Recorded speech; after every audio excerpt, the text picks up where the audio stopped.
বগুড়া ৬ আসনে এখন চলছে উপনির্বাচনের শেষ মুহূর্তের প্রস্তুতি। সাধারণ ভোটারদের মাঝে আমেজ কিছুটা কম, তবে মাঠ ছাড়তে নারাজ প্রার্থীরা। কেন্দ্রমুখী করতে ভোটারদের দেওয়া হচ্ছে উন্নয়নের নানা প্রতিশ্রুতি। বিস্তারিত থাকছে SM দৌলতের প্রতিবেদনে। বগুড়া ৬ আসনটি বিএনপির প্রতিষ্ঠাতা শহীদ জিয়াউর রহমানের স্মৃতি। এখান থেকে বিপুল ভোটে বিজয়ী হয়েছিলেন বিএনপির চেয়ারম্যান ও বর্তমান প্রধানমন্ত্রী তারেক রহমান। সাংবিধানিক অনুযায়ী বগুড়া ৬ আসন ছেড়ে দিয়ে প্রধানমন্ত্রী হয়েছেন তারেক জিয়া। তাই এই আসনে উপনির্বাচনের প্রতীক বরাদ্দ শুরু হয়েছে। এই আসনে বিএনপির প্রার্থী হিসেবে লড়ছেন রেজাউল করিম বাদশা। অন্যদিকে জামায়াতের প্রার্থী আব্দুর রহমান সোহেল এবং ফুলকপি প্রতীকের স্বতন্ত্র প্রার্থী আলামিন তালুকদার। নির্বাচনী মাঠের পরিবেশ শান্ত রাখতে কড়া অবস্থানে রয়েছেন প্রশাসন।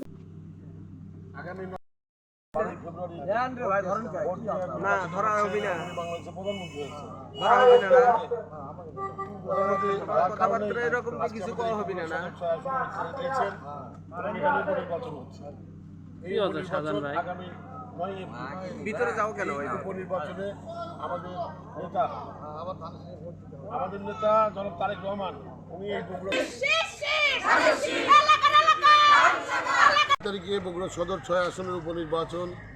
এই উপনির্বাচনে আমরা ব্যাপক সারা আজকে আমাদের ভোটারদের কাছ থেকে পাচ্ছি।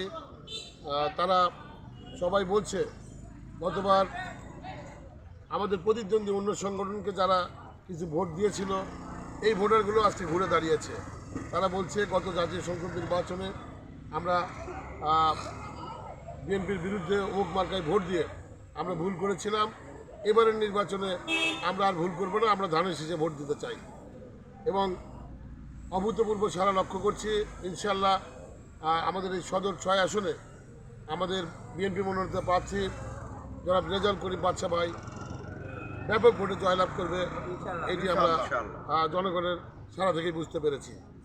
মানুষ এখন উন্নয়ন চায়, মানুষ এখন ফ্যামিলি কার্ড চায়, মানুষ এখন খাওয়া ফলন চায়, মানুষ কৃষক কার্ড চায়, আছে ছাত্রছাত্রীরা তাদের কর্মসংস্থান চায়।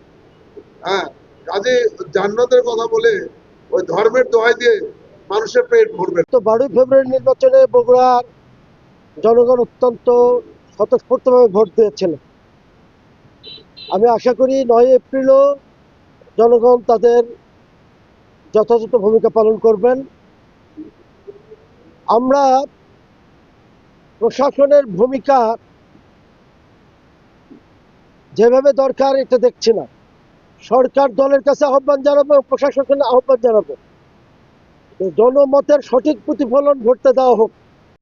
তো এই নির্বাচনে আমাদের যে পর্যাপ্ত আইন শৃঙ্খলা বাহিনী থাকবে, কোথাও যদি কোনো অপ্রীতিকর ঘটনা ঘটে সেটা অ্যাড্রেস করার জন্য আমাদের পর্যাপ্ত আইন শৃঙ্খলা বাহিনী থাকবে, বিজিবি থাকবে, র্যাব থাকবে, পুলিশের পাশাপাশি বিজিবি, র্যাব এবং সেনাবাহিনী আমাদের সাথে টহল টিম হিসাবে কাজ করবে।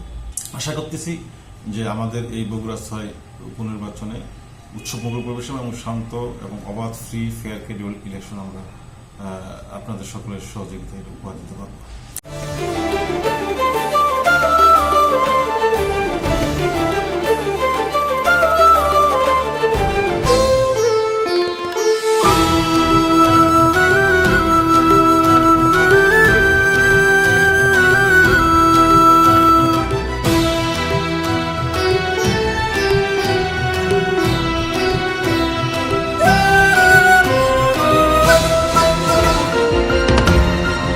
টেকনাফ থেকে তেঁতুলিয়া, রূপসা থেকে পাথুরিয়া, বিশ্বজুড়ে রূপসী বাংলা।